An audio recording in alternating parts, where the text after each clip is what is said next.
Welcome to Toyin Ibitoye TV. Today, I have as my guest someone that I can, proudly refer to as my boss.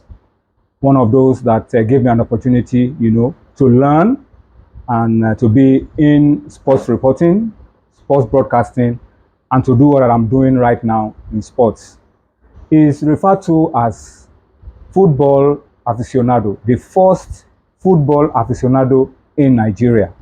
He's a man of many parts, a lawyer, a commentator, a marketer. Let me allow him to, introduce himself. My guest today is Barrister Godwin Dudu-Orumen. My boss, thank you for this opportunity. It's a privilege to invite you to Ibitoye TV, and thank you for giving us this time, this opportunity to talk to you, and of course, learn a few things. What has made you what you are today?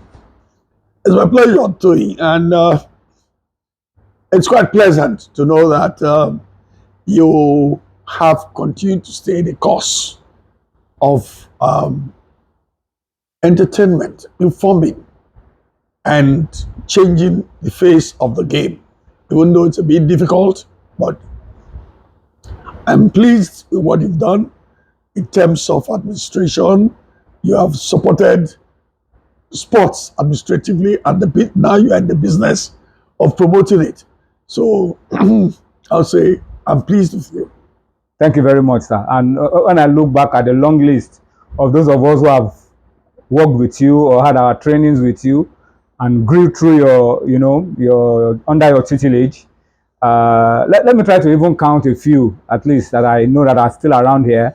Shola Ayekweku, I know Mike Mayaki, myself, Shino Keleji, Image Mega, a lot of us. I mean, if I want to start counting, it may take the entire time of this interview. But let me just, say thank you to you as well for all that we learned under you and for what you were to us and you are still to us. But let me start the interview this way. What was your background like? How did you come into sports? Because the passion with which you've done sports doesn't look like something that was picked up along the way. It looked like something that was inborn in you. So, what's your background? How did you come into sports? Well, very early in life, um, as far back as primary school in Warri, we lived opposite House College in Warri, and then House College was the mecca of school sports. My mom was a nurse at the time, so whenever she was on afternoon duty, forget it, I'll do nothing else. I won't go for lesson, I go to House College. And on one of those special days, a schoolboy, Olatunbo Popola, equaled the national records in a 100 yards dash, now the 100 meters. Honestly, it was a very special moment for me. And then progressively, you could see at some point in House College, there were as many as 7 national athletes, and they were students. Abade Cole was national pole vault champion. He was doing high hurdles, was the best in Africa. Evelyn Urobo, she was doing the 100 yards and 200 yards, doing relay for Nigeria from school. Vivian Emenaho, Michael Zekwe, they used to call him Animal. I mean, these were great guys, and they made me happy. And then, of course, in my teenage, at this time, school was not looking good. The WAEC exams, grades were not good enough. And then, of course, before people abusing me, he's not going to school. He's failing his exams. Before you wake up in the morning, I've gone to the stadium, go and hide, and watch sports morning till night. I begin with watching Benel Insurance. From Benel Insurance training, I go to tennis, where Unduka Odis or them, Imonitie, Patrick Ojugbeli, Gabriel Odudu, Solomon Ona, where they play. So I'm there until the sun is very high. Then I move to swimming. I go and watch Steve Oyacholam, Vincent Ekunwe, and co swimming. By the time it's 4 o'clock, I'm back to bed insurance training, watch evening training. Then after that, I go to watch boxing. So I spend the whole day. I live behind the stadium. I spend the whole day. Before anybody says, Olodo, go law school, I'm in Ogbe Stadium. And invariably started, imbibing, what sports was about. Then Ubamudia had this program where 4 clubs were established. FAO Football Club, which later became NNB in Sapele. Vipers, which later became Ghana Insurance in Benin. Ika Rangers, which later became Asaba Tex in first in Agbo, then in Asaba. Then Warri Wolves, which became Midwest Line, and later Warri Wolves. Back to Warri Wolves now. Back to Warri Wolves now. So you add that to the impact of Ogbamudia's program for schools, and all the training and all the camping was in Afuze. It's like 20-25 minutes from my village, Okeora. So all my life, by one accident or the other, I've been in the sports environment. And then, of course, Bendel Insurance had young footballers who came from school to play. Sonny Izewige, Emmanuel Egede, Stafford Ekpere. They were reading Shoot, reading sports magazine. They not only share their magazines with me, they shared their meals with me. And if you check, I have about 20 shirts, 15 are football jerseys given to me by these people. So it was my environment. So invariably at some point, I found my rhythm back in my academics. I decided to take a degree in English because I wanted to be a sports journalist. Because the impact of sports in my life, it kept me out of trouble. It kept me out of mischief. A lot of people who had challenges with WAEC at the time, like me, they never went to university. But sports kept me out of trouble, and I stay focused because I learned to live with older people who shared their time with me, answered my questions. I mean, on 1 or 2 occasions, the foreign coach for Vipers, later Ben Insurance, Otto Westphal, a German, he will answer my questions technically. And that was an inspiration. So when I found my reading back, it wasn't a difficult thing deciding to read a subject that would make me a journalist. And then again, a few more things happened. By the time I got into the university, the academic work didn't look too serious or beyond me. So I had time. And I went to Tony Radia, who retired as DG of NTA. Tony Radia was manager news, and I knew him when I was a lot younger. So I went to meet him. I told him, bros, this university, it's not too hard now. I have some time on my hand. Can I become? So I said, Dele Joshua, go and do auditioning with him. They told him that my depth was something else and that I have diction. So they put me on. I did midweek sports presentation. I did commentaries with Dele. So I got my skills honed. Then, of course, during my youth corps, through Tony Radia too, I was posted to NTA Calabar. So I continued with that. Then at some point, the pressure from home to read law was quite strong. My uncle was NBA president by 1969, Godwin Boyo, whose son, Bofe Boyo of Wando. And his wife was a lawyer who also became a judge. My mother's younger sister was a lawyer, married to a lawyer. So they were closing in on me. And then I decided to read law. And then I did. But after 2 years of law practice, one accident leading to the other again, Charles Ojugbada was my roommate in university. In my 200 level, he was in 300 level. He had come to NTA and made a name as top draw sports journalist. Then by 1990 or sometime in 89, he had gone to Sports Commission as PRO manager and head of communications. Then they wanted to appoint a PA to Chief Williams. told Chief Williams, don't take the regular journalists. I have a lawyer friend who has the instincts of a journalist. With him, you are able to be guided very well because he has a more rounded picture of what the business will be. So they made me an offer and I joined the Sports Commission. But, 6, 7 months into the Sports Commission, the then Minister for Sports, Anthony Kazamo, scrapped the Sports Commission. And we all became staff of the Sports Ministry. But the arrangement for me brought the roof too low for me, so I quit. I went back to law practice for another 2 years. But then the pool for sports journalism was getting stronger every day. And this was made possible because Segun Odegbami, who took me from one level to another level, he got me to co-present Saturday Sports Special with Tony Akiotu. When he's not around, I become the lead presenter.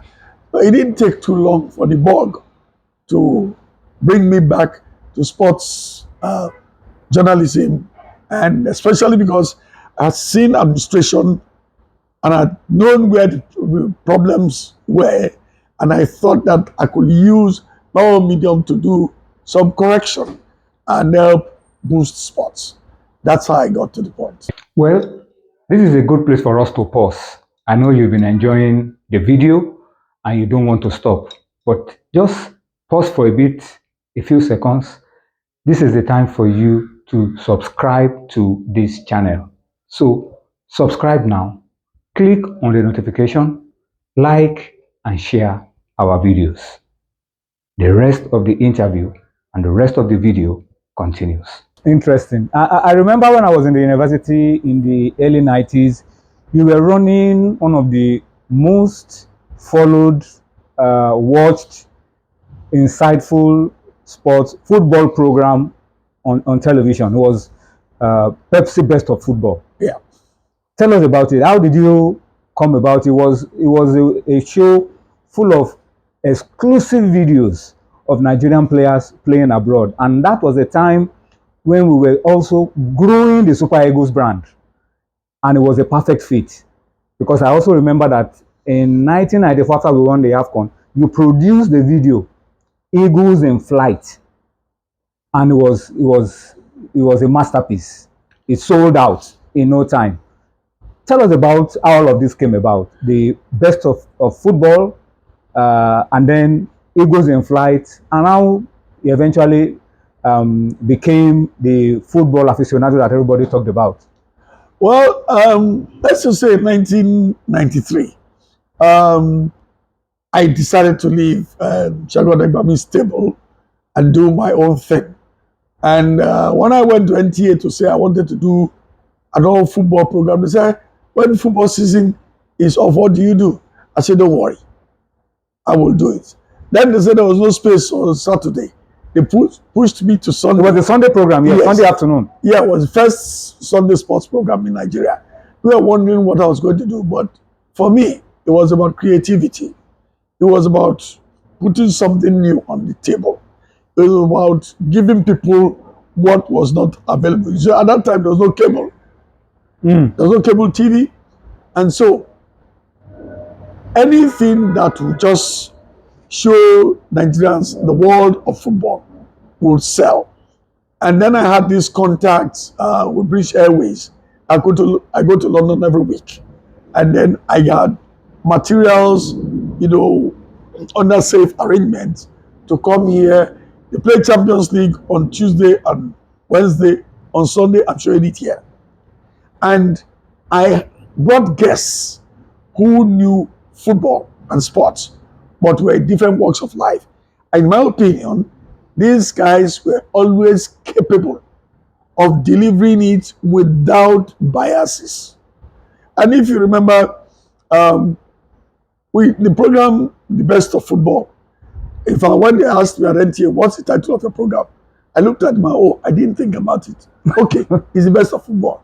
And everybody started laughing. It's long. It's a very long name. I said, yes, let's use the name The Best of Football. For me, it was about entertainment. It was about education. It was about information. And then, if you remember, we had top 10 rating of Nigerians in Europe, top 10 rating of Africans in Europe. And for 10 years, we got the African Footballer of the Year correctly. Sometimes the number 2 becomes number 3, and the other one, but the number 1, we got it right. I remember in 1995, somebody walked into my office and said, "Who was the best footballer in the world?" I said, "George Weah." The guy looked at me, thought he had done something very weird. "George Weah from?" I said, "Oh, George Weah is the best footballer in the world." Of course, the guy walked out of my office thinking he had done some crazy thing. But the following year, Weah became first European Footballer of the Year, then African Footballer of the Year, then World Footballer of the Year. And in all that time, my confidence was going up that I was doing what was right. Then I brought friends who were bankers, lawyers, doctors, frontline journalists to give untainted opinions. And then, of course, one of those times too, I went with Chief Williams on a private visit to Switzerland. And I saw Kocha play. It was amazing, the stuff he did. I got to London on the way back I came back through London, and I told a friend of mine, I said, "Oh, he plays for Sabukan." And on Thursday, we'll watch him, and we bought a video cassette that I recorded it. But this was even before the best of football. I recorded it and then got the story in the German newspaper. I got somebody to translate it, and I handed them over to Amos Adamu, who was then sole administrator of NFA. So Amos Adamu gave the tape to Westerhoff. Westerhoff said it was slow and too elaborate. Westerhoff was quick football. And then Amos Adamu said, "Okay, let JJ join James Peters in the Mauritius bout." 1991 Africa Games. Exactly. Under 20 in Mauritius. Under 20. So he, I have to come back to this before I forget. So he invited JJ to Mauritius, and JJ had a good performance. That's how JJ landed in the Eagles subsequently. Now back to the best of football. At some point, the Inside Communications, who were the custodians of PepsiCo International and 7-Up Media, they thought that the best of football was a very strong platform to send a message because they had following. So they offered me, or they gave me a sponsorship. That's when it became Pepsi Best of Football. And along with that, I joined in the strategy for getting Pepsi to sponsor the Football League. And as a matter of fact, the first contract for sponsorship, I drew it up. And I gave a lot to Pepsi, which we hoped that they could translate into great things. And they were really doing great things because we then had monthly awards. We had Photographer of the Month, Footballer of the Month, Writers of the Year. Exactly. And even individual award for players. Goalkeeper, exactly. Player of the Month and everything. So we were trying to form a Super Eagles B team. Yes. In home-based team. Indirectly. But that's a team. Yeah, at some point, there's some funny characters who went to Pepsi and they just killed that initiative. So, for me, the best of football was the ultimate in presentation. I made sure that the facts were right, stats and data were very correct. And it's not today where you Google and you put it. No, we did core journalism, as you experienced when you joined me in the newspaper. We went to the source. I had contacts in FIFA at the time, and whatever information I needed, they gave to me. So when NFL tells me they don't have money, I know when they collected money and how much they collected. So I put it on TV and we were like, wow. So that's how the best of football became the reference point. The program, when the argument said, don't worry, on Sunday, Dudu will tell us. We'll find out the truth on Sunday. Exactly. And I realized that I was running what people expected so much. So I kept upping the game, upping it. Yeah. that was the best of football. Permit me to just drag back a little bit and talk about the Pepsi Pro League. That was one of the best sponsorship of the league that we've ever had in Nigeria. It galvanized everybody. There were awards for players, there were awards for the media.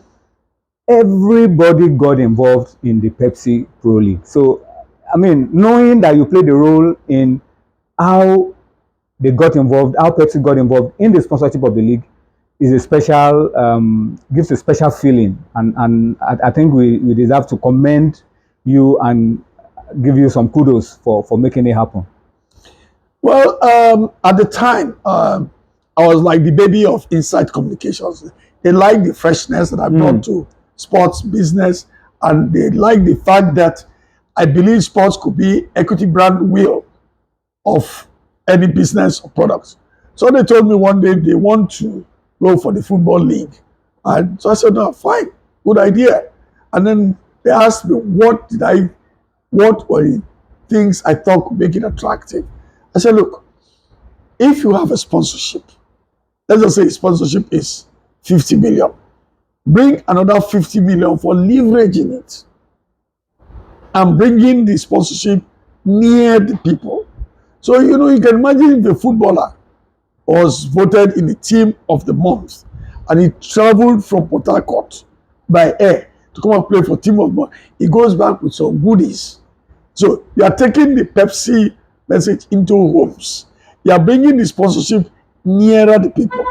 Now, we did our presentation. Coca-Cola did their presentation, and Pepsi won. But then they tried to change the matter. So when I went to Sanitoro, who was then Secretary General, to get the letter of sponsorship, he said to me, oh, Pepsi, you can't give us that. Coca-Cola gave an improved sponsorship sum.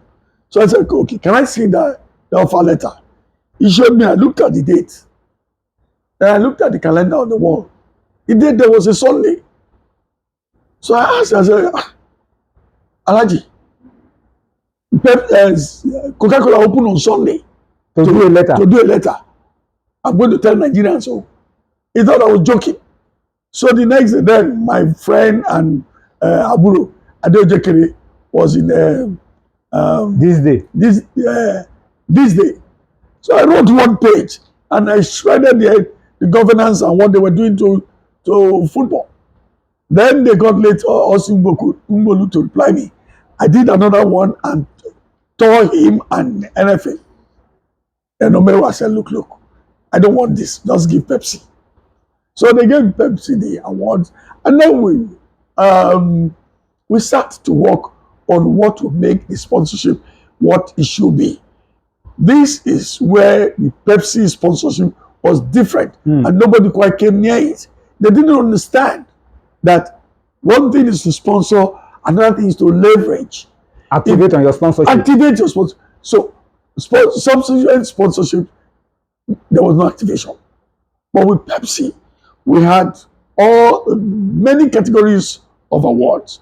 And then, of course, there was an awards committee that was involved in, packaging these things.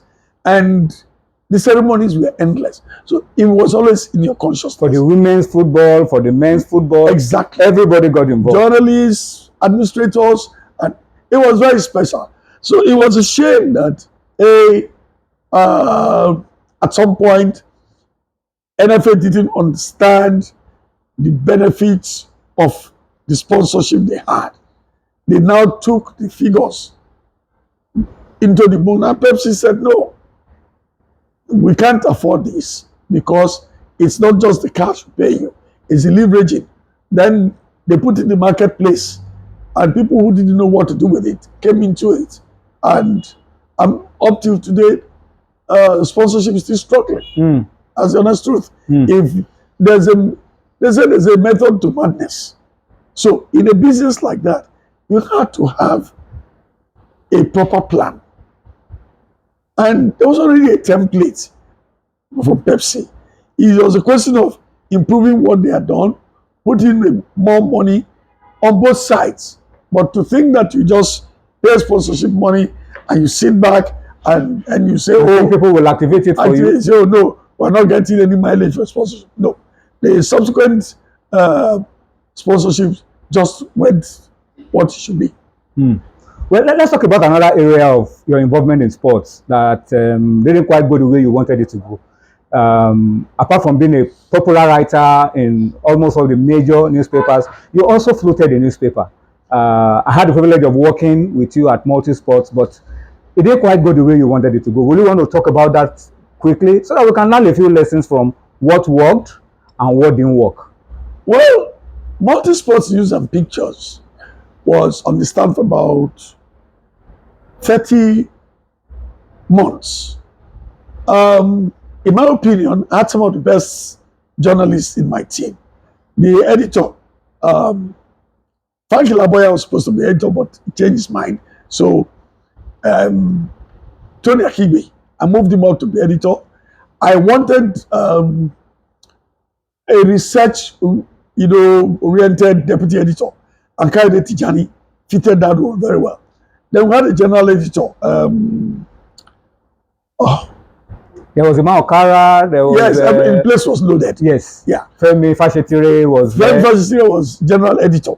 So he was the one between the reporters and the editorial team. And we're doing very well. Then we fell the victim of somebody's greed. And I'll put it straight. Dr. Amos Adamu killed that paper. At some point, it was obvious that they were scared of my having the most followed TV sports program. And then at that time, we were virtually wrestling every other sports magazine off the stand. So I looked like a threat. But I wasn't a threat. I came to do a job. I came with a vision, sports development and development through sports in all the ways I knew. Then I was also, at that time too, I had a health challenge. I had to be in England many times.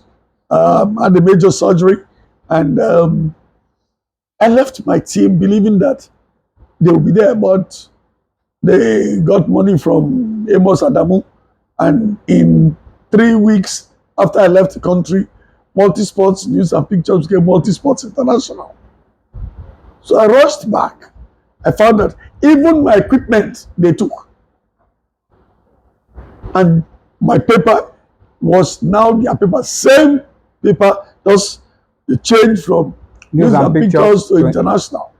And then they were libeling me too. The people that I fed. It was tough, but I had to go the proper route. I got a court order and stopped them from publishing. At some point, even Dr. Tijani, who was Secretary General, was distributing papers, copies of a paper that the court had banned. I was going to take them in for, criminal violation or a court order. But then people came, spoke with me, and then because I wasn't feeling too well, I let it go. But they left me a debt for about $500,000. They're still printing.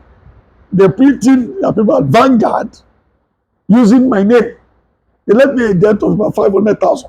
You know what 500,000 was by 1989? At some point, went to court. I played for time a bit. Then I settled that to court and I paid off the money.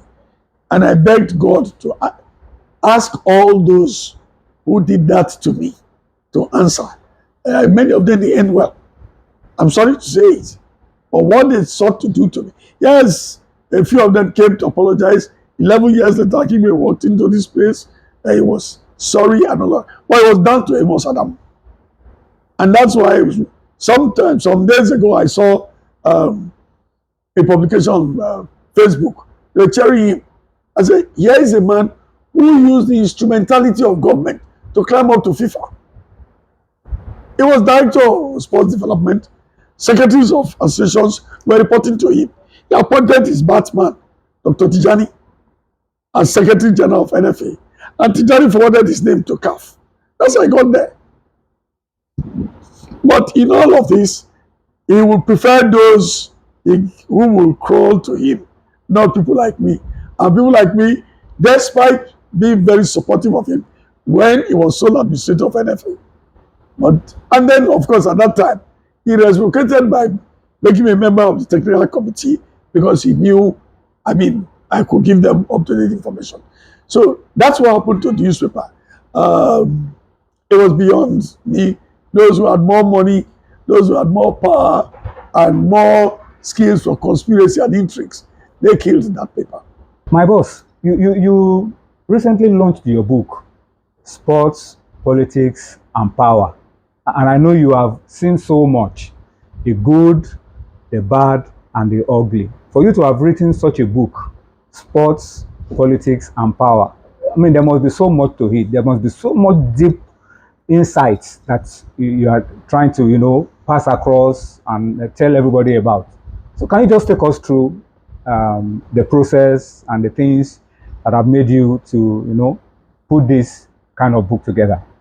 Well, in the last 15 years or thereabouts, people have been saying, write an autobiography. I said, no, I don't believe in autobiographies. I won't write one for many reasons, which are very personal.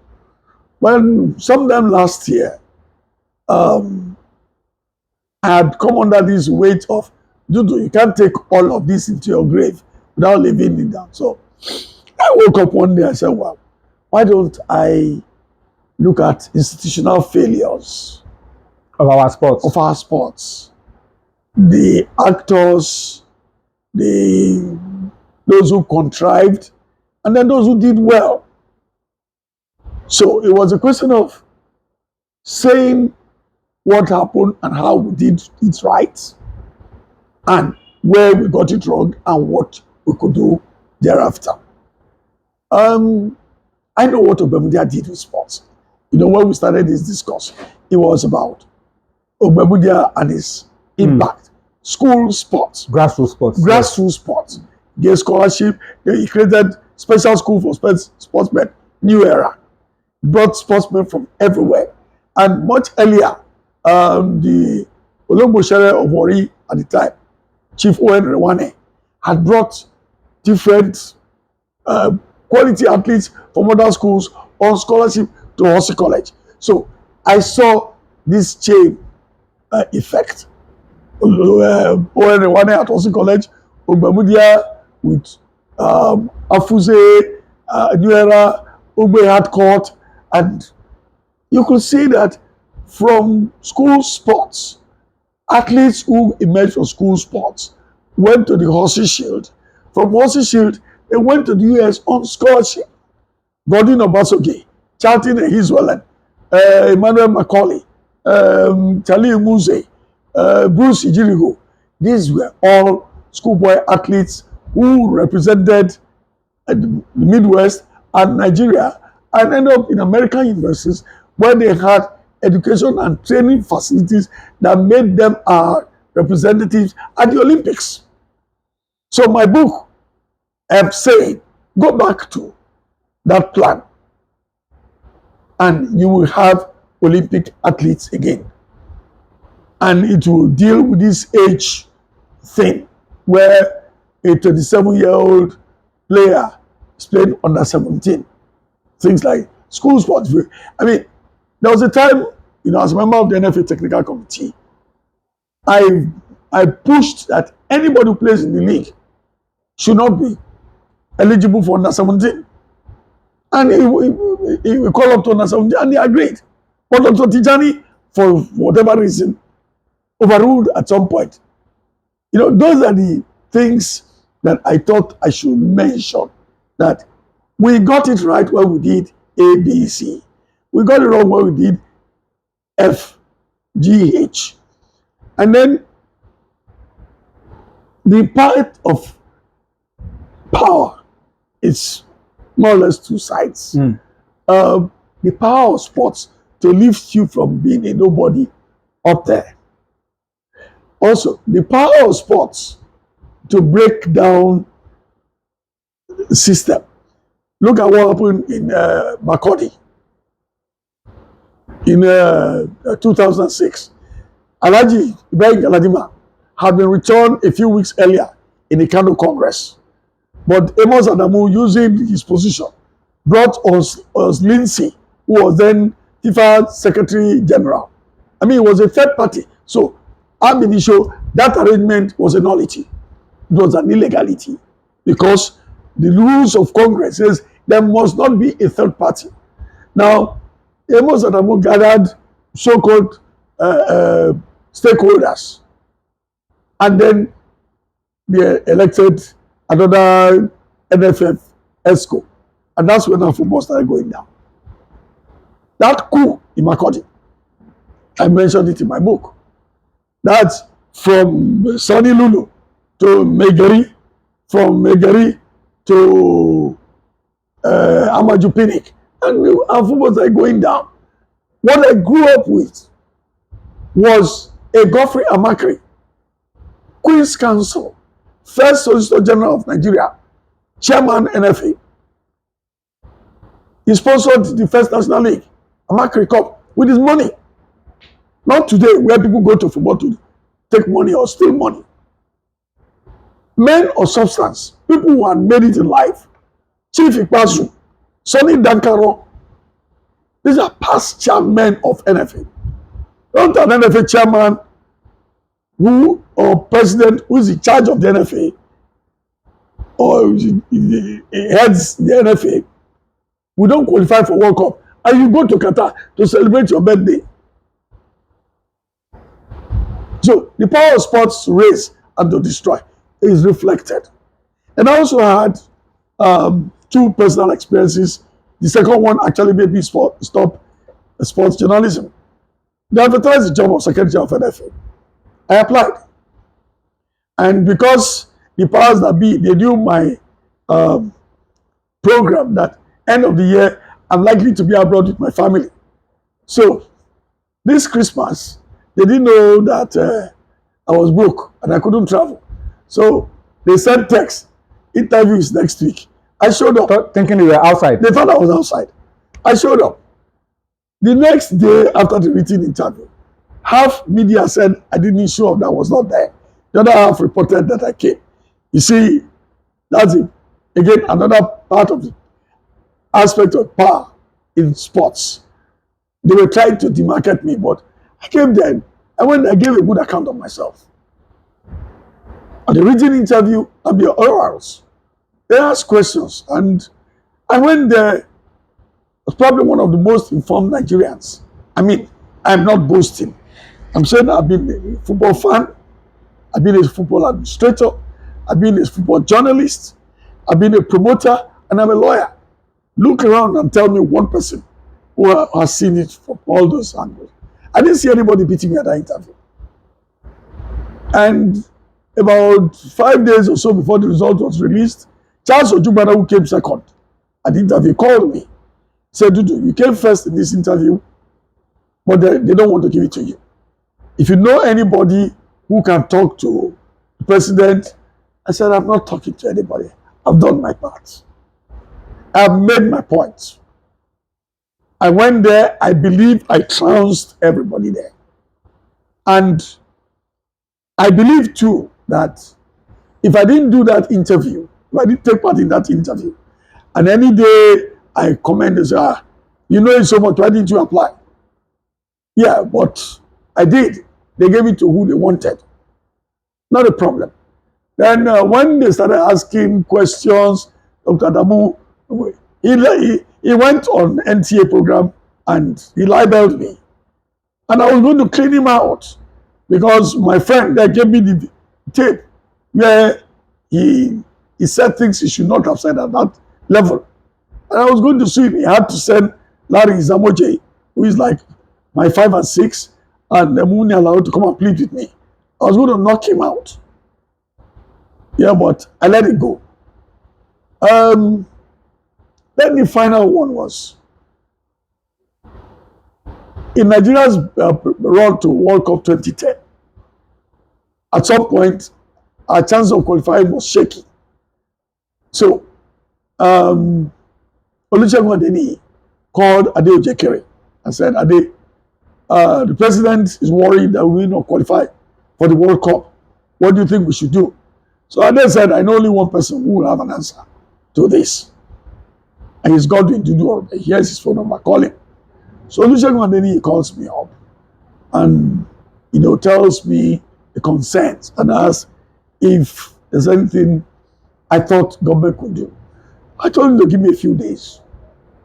And in 2 or 3 days, I'd come out with a paper recommending the presidential task force and justifying the fact that a task force that has access to enough funding can do this, and do that.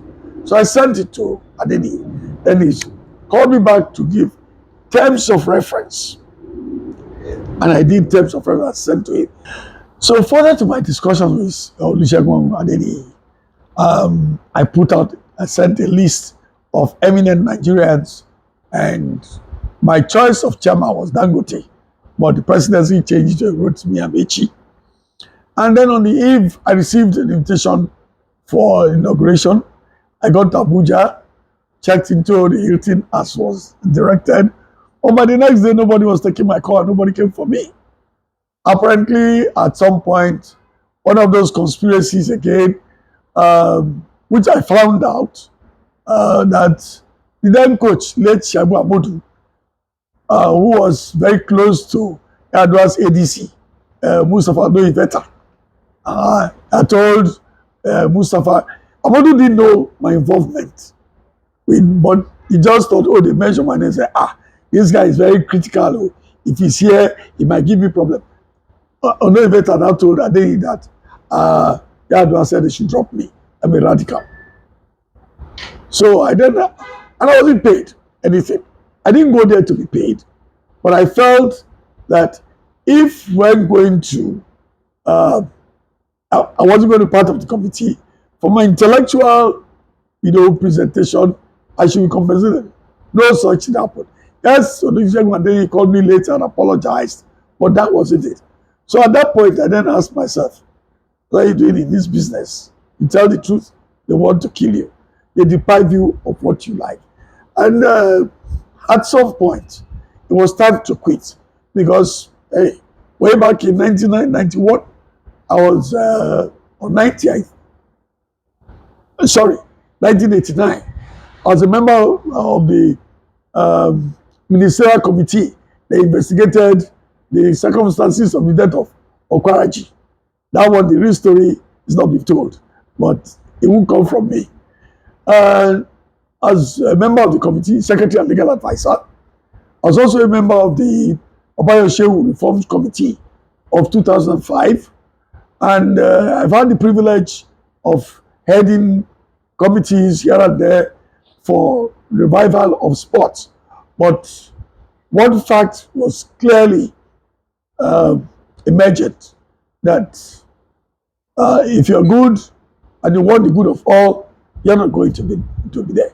That's why man like Segun Onagbami is not chairman NFA or is not president. There are other people like him who have the credentials, but we have a system that prefers the mediocres. And people have used this mentality of government to kill talent instead of growing talent to, look at Koja. Onagbami, myself, people like us, they were not called in. But the people who were called in, what did they do?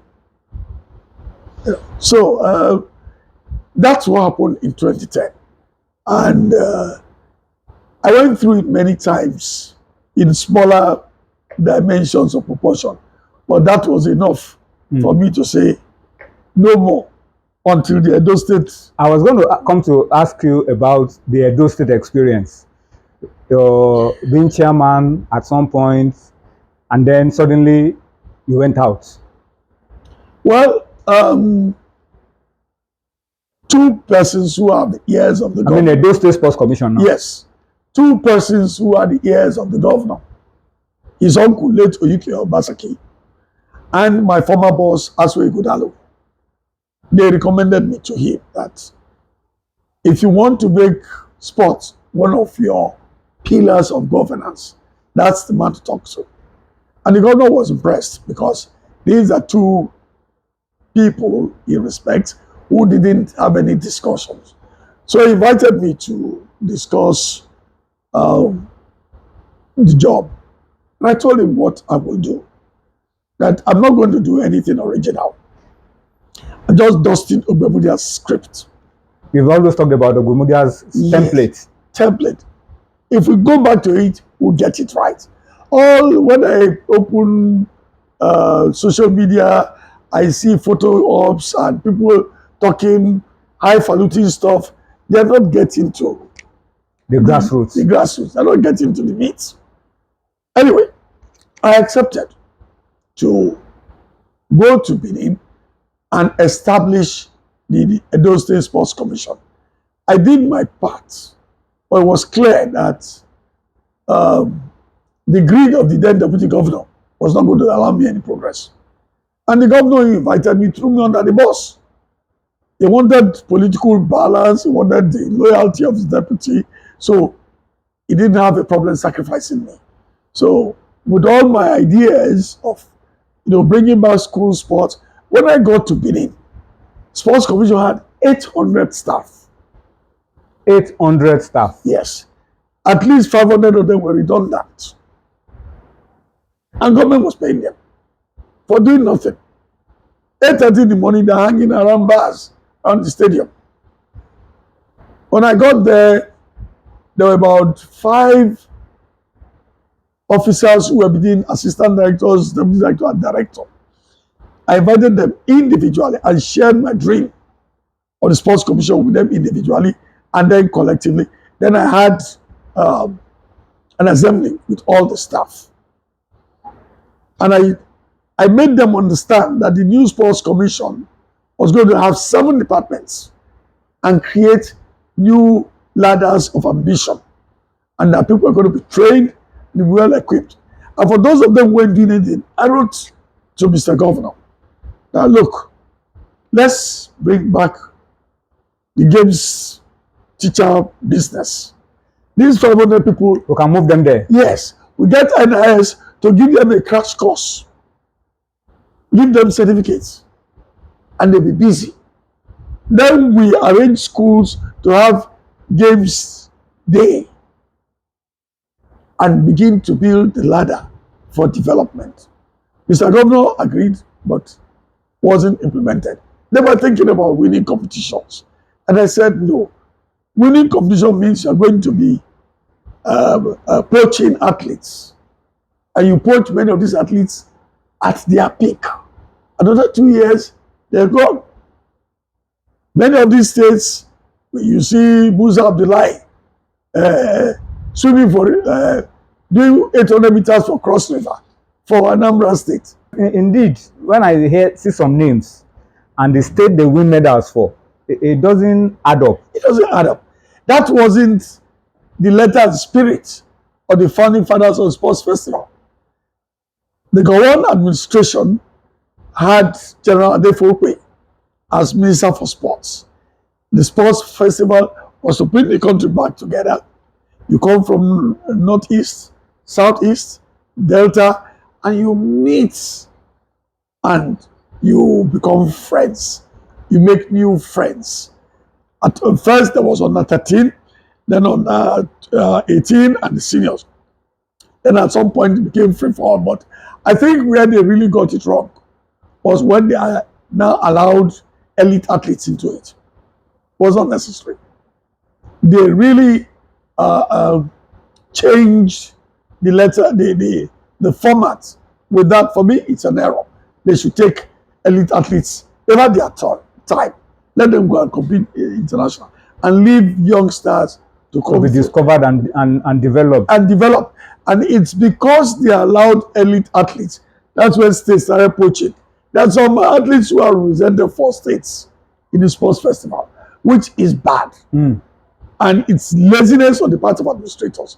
In Edo State, I resumed work 2nd of October 2018, and I had to prepare for sports festival. There was no money. What I did was get the coaches together. I spent 5 days with the coaches in my in the hotel I used to patronize when I was in university, they were ready to give me support. And I let them understand that if they gave their all and we came back from the festival on top, it will be enough argument for me to present to the governor to give us more things. And those states without preparation came third.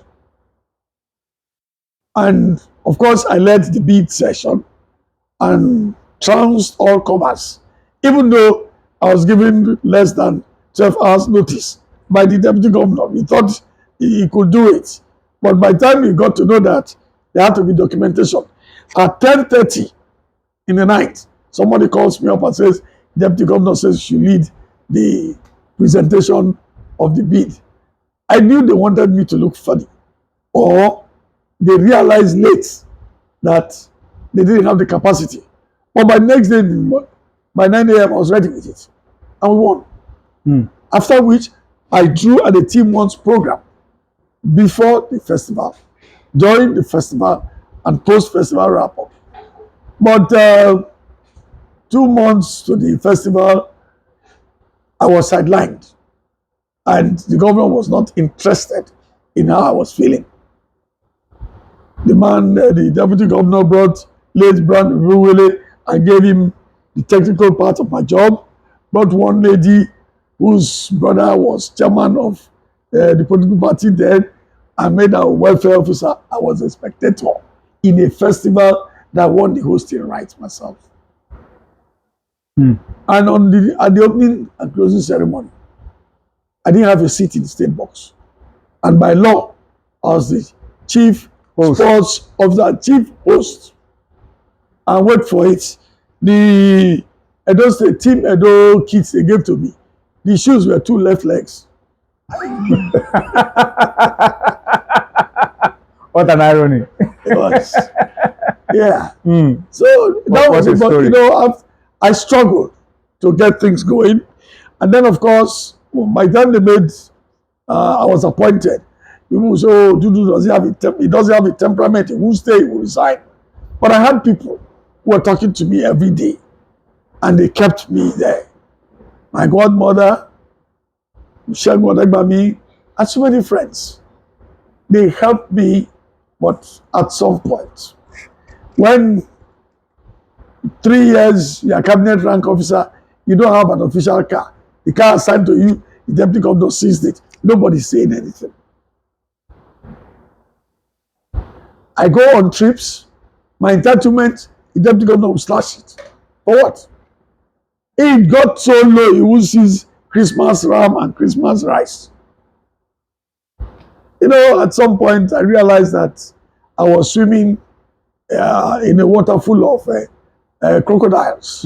And I have an 11-year-old daughter who was about 7 then. I decided to wait to live for her because I've given sports my best. My place, Sports Shack, is the first viewing center in Nigeria. I brought the culture of viewing centers. And I have people like you to attest to my mentorship. I have a Toyin Gidado who plays very well in the league as captain Nigeria at under 15. And off camera, you had asked me, how did we come about football aficionado? Yeah. It was simple. There was a call-up, Super Eagles call-up list. They didn't pick Victor Ikpeba. So a friend of mine came to me and said, Dudu, look at what is NFA doing. Call-up list, Ikpeba who plays Klinsmann from Monaco is not on the list. I looked at, oh, that's true. I said, okay. Next morning, I went to meet Toro. And we discussed. So, okay, Barrister. At that time, the office wasn't far from here. Ogunlado Drive. Ogunlado Drive. There and he said, okay. And the next publication, paper was included. And the next day, newspaper publication. So, my friend, the Nigerian, with very strong football fan, Mr. Increase Jiprezi, he came and said, you are the real aficionado. That's enthusiastic supporter. Simple. And then, of course, when we do the best of football, my editing team will now caption football aficionado. That's how I cut up. Well, This is a good place for us to pause. I know you've been enjoying the video and you don't want to stop, but just pause for a bit, a few seconds. This is the time for you to subscribe to this channel. So subscribe now, click on the notification, like and share our videos. The rest of the interview and the rest of the video continues. All right, before I wrap this up, I'd like to take you on I know your opinions are very strong, very respected, and sometimes can be controversial. A lot of people believe that you have a preference for foreign coaches, that you don't so much like indigenous coaches, that you don't support indigenous coaches, you prefer we have foreign coaches. Why is it that way? Why do you prefer foreign coaches to our own indigenous coaches? And presently we have a foreigner, but he's an African, Eric Shell, as coach of the Super Eagles. What do you feel about him, and what would you advise that he should do if he wants to make a success of his stay as the Super Eagles manager? Well, I think it's not too correct to say I have preference for foreign coaches against Nigerian coaches. When Amadou Shaibu was made coach of Super Eagles, there was no argument because he had taken BCC Lions and won the Continental Cup. And so he had credentials for the job, but he didn't justify it. Super Eagles at some point needed re-engineering. The West Ham's team was aging. Shaibu did nothing to change the team. And sometimes you look at his call-up list, it's heavy on sentiments. Whereas the foreign coach has very little of those sentiments. And if you go back to the history of Nigeria in football, it is when foreign coaches have been in charge that we have made an impact. Our first foreign coach, as far as I remember, was George Penna. Penna came in '63 and left at some point. Then Joseph Emba, a Hungarian, was coach in '68, assisted by Teslim Balogun, and he took us to the Olympics for the first time in Mexico. He was coach of the Eagles when we won a three-nation round robin. Nigeria, Sudan, Cameroon. It was Joseph Emba. He took us to the Olympics. Penna returned in '72 to give us the All-African Games football gold in '73. And there was a method to his team. The back four, the middle, the forward line, the players came from only about 4 clubs. Right? Sylvester Igboge, Victor Odua, Ayo Essien, they were from Ben Insurance, who had just won Challenge Cup. The midfield, a combination of Sani Mohammed and Haruna Ilerika of Stores, they brought club understanding. Up front, Yagu Mambo was also from Stores. Sami Kedi, Sonny Izabike, Josie Dombraye, Bendel Insurance. Dombraye had left Bendel Insurance, but he was part of that team. So you look at the team, well, basically 4 clubs who were the best in the league. And Penna had Nigerians, Dan Anyam, Godwin Etemike. Anyam was coach of Rangers, and Rangers, was well represented. Okala was there.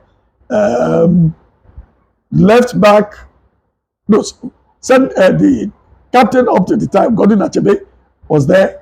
Matas Obianika was in the team. So you see, our football had a pattern. Foreign coach assisted by Nigerians. Nigerian coaches who came for the best from the domestic scene. Exactly. Fast forward, when Coach Tico came. Don't worry, Coach Tico wasn't the first choice. He was actually one of 3 coaches recruited. One didn't resume. One was in Lagos as head coach. Tico was in the north. Then the one who was in Lagos had, family issues and left. Then they brought Tico to Lagos. And Tico picked the team. Rangers, Shooting Stars, Insurance. No, Rangers, Shooting Stars in the main. You had Okala, you had Chuku, you had Dominic Ezani. No, Ezani, sorry, was in the 73 team. But you had predominantly Rangers and Shooting Stars. Samuel Jebode, Kulia Wesu, Segun Adegbami, Moses Otolori, Otobushen, they were backup. We had a league that had players who were coached by players. But wait for it. Shooting Stars had a foreign coach, Alan Hawks. And Alan Hawks lost to Better Insurance, coached by Alabi Aise. So when we had coaches, they were given the space. We don't have coaches today. Go watch your training session and see what they're doing. Yeah, I won't support a coach who is not good enough for the national team, whether it's local or foreign. By 1994, we were rated the 5th most entertaining team, the most complete team in football. How did we drop from them? We started making funny decisions. So it wasn't about foreign coach or no foreign coaches. Getting a proper coach that will sustain our ambition and improve it. Locally, I didn't see any. If they are good, why did they not win the CAF competitions?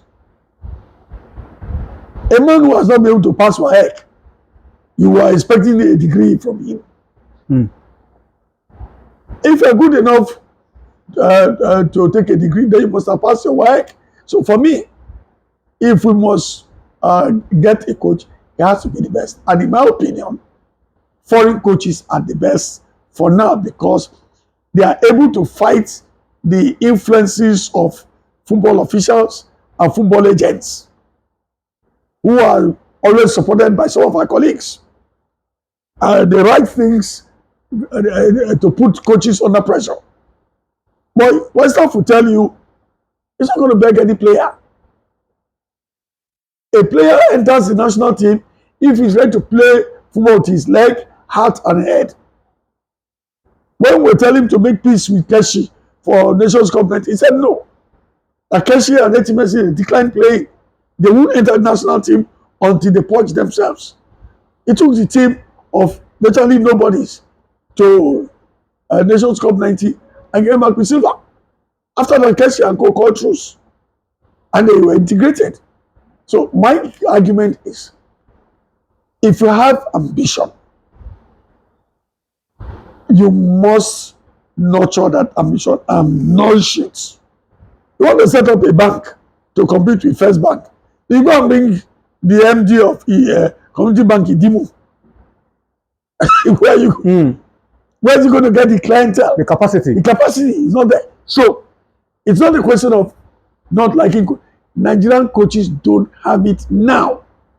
If we must have Nigerian coaches coach national team, let's have a program that prepares them for the job. And in any case, playing football and coaching football are two different skill sets. The immortal Pele never coached because he knew it wasn't the same thing. Franz Beckenbauer tried it. 1 year World Cup, he ran away. And you've heard of the Johan Cruyff too.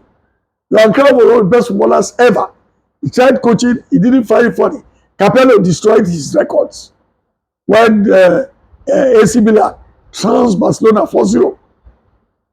Barcelona fans don't like to hear it, but it's the truth. They were trounced. So what I'm saying is this. If we must get a coach, foreign or local, he must be the right coach. We have employed some coaches who don't add up. The German, Bertie Vogts, wasn't it. There was another average German who came, Manfred Horner, but he tried, to give a good account of himself. But Thijs Libret came. He was good coach. But the politics of the time, the Amokachis, they were not sure of their position in the team. And then they could talk to Wobodo, the minister. At that time, people like Okechukwu and Co, they would park their car in the minister's house when they're going back. Players, they were calling the shots. We're going to play against Burundi in Abakuta.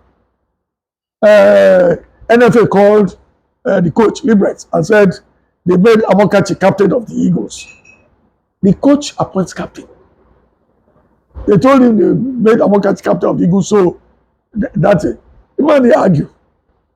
Imagine they didn't give Amokachi even his jersey. After that, Omerwa was chairman NFA at the time. Mobodo was minister. They ganged up and they had the man fired. And you asked, part of the question was, I talk about foreign coach. Now we have a foreign African. I mean, where is Mali's football that a Malian should be coaching us? It's a French Malian. It's a French Malian. He lives in France. Yeah. French. What had he done? I checked his CV. It was failure before he came here. Yes, I concede to him that in the last Nations Cup, Eagles played better than they played under the last two coaches. They played more like a team. But, hey, it would not be my choice of a coach because my ambition for football is bigger than him. I engaged Senator John Owen when he was Minister for Sports. I said, do not listen to what they are saying in the media to make a Nigerian coach of the Super Eagles, or you will not go to the World Cup. I can forward our charts to you. I told him that neither Finidi nor Munike had the capacity to handle the Eagles. But he got bullied into accepting NFA's whatever. Here we are, no World Cup. Then at some point in our chat, it was like, oh, Godwin, I see your point, but money is an issue. I said, oil minister, money is not an issue. If you want to start a business, you get money from somewhere. NFA has 2 buildings on Ogulano Drive. Only rats and cockroaches use that place. Mortgage those buildings. The 2 NFF buildings at Ogulano Drive. You could raise seed money. Simple. Mortgage them with the bank. $500,000 naira. Yeah? And the bank becomes the holder of the money. And you invite one category in the 4 or 5 categories of sponsorship in GSM, insurance, manufacturers, and all of that. You will have, before you know it, you have 5-6 billion in the hands of the bank to pay a good coach. And a coach like Harvey Renard, who had won Nations Cup and had coached African opposition, was nearing the end of his contract with the French female national team. I mentioned it to the minister. And the minister now said, oh, well, Godwin, I like your financial engineering and derivatives, but you know, the process of, what's his civil service word that he used at, what's it, about recruitment and yeah, I local told him, content and all. I told him, listen, Honorable Minister, make a decision that is good for Nigeria's football. Well, at the end of the day, he just listened to my advice. He didn't do anything about it. And here we are, missing World Cup for the 2nd time. Interesting. And it's not just about missing the World Cup. It's the 20 billion naira for leveraging activation by corporate Nigeria. That's gone. That's gone. Because that money will trickle to vulcanizer. If Lagwaja goes to Nigerian breweries and gets sports branding, sport packaging, t-shirts and cap, he will travel to Aba to go and buy those things. He will go to Shomolu to print them. The man in Shomolu is going to buy ink. The ink seller is going to buy Tokumbo tires. He will fix it. The money will trickle, and so the ecosystem just fouled up by 40 people making decisions for us. And I don't think that well, we can't hold Eric Shelley responsible for not going to the World Cup. The people who were there before him, who kept Genetro and then that other pretender. And at the end of the day, But Ghana qualified for the World Cup. he qualified for the World Cup, but he overstayed his. When he went to the World Cup, he didn't leave first round, or he went to second round, and that was, he didn't do anything new. After that, I mean, I'm sure when Genetro was coach of Eagles, you didn't recognize them beyond their jersey. That was in Nigeria's football. Every match, 4 new faces. Vendors, player vendors, and agents were at work selecting our team for us. Man had no control over that team. You're going to Nations Cup. You have 8 forwards, 5 midfielders instead of the other way around. It didn't show a technical understanding of the needs of the game. As far as I'm concerned, one of the poorest choices we ever made. So for me, a good coach, local or foreign, but preferably foreign, who can come under less influence. Because when foreigners have coached us, Otto Gloria was here for only 9 months. He didn't understand a word of English. Dr. Kyoye, who was DGN Sports Commission, he knew the responsibility on his shoulders that we're hosting Nations Cup 80. We must put in a good foot so that we win something. He went to bring the coach who coached Portugal to the 1966 World Cup, Otto Gloria. He came and didn't speak a word of English. Then they recalled Zandai, a Nigerian who was undergoing training in Brazil, could speak Portuguese. So Otto Gloria will sit up there, tell Zandai what to tell the coaches. And Eagles won Nations Cup. We've got to go for the best if we want to be among the best. Wow, how time flies when you're having fun. This has been an incredible interview. I'm not surprised that we've gotten so much insight, so much to tap from Barrister Godwin Dudu-Orumen. I'm sure you have enjoyed every bit of this interview as well. But let me just once again appeal to you that as you enjoy this interview, don't forget to subscribe to this YouTube channel, like and share our videos, and click the notification bell. And particularly relating to this interview, I'd like to hear your comments. Let's know what you feel about all that my boss has talked about. I may not agree with everything that he has said, but then let me know what you think about it. Drop your own comments in that comment section and let us see what you have to say. So once again, thank you for watching. We'll see you in the next video.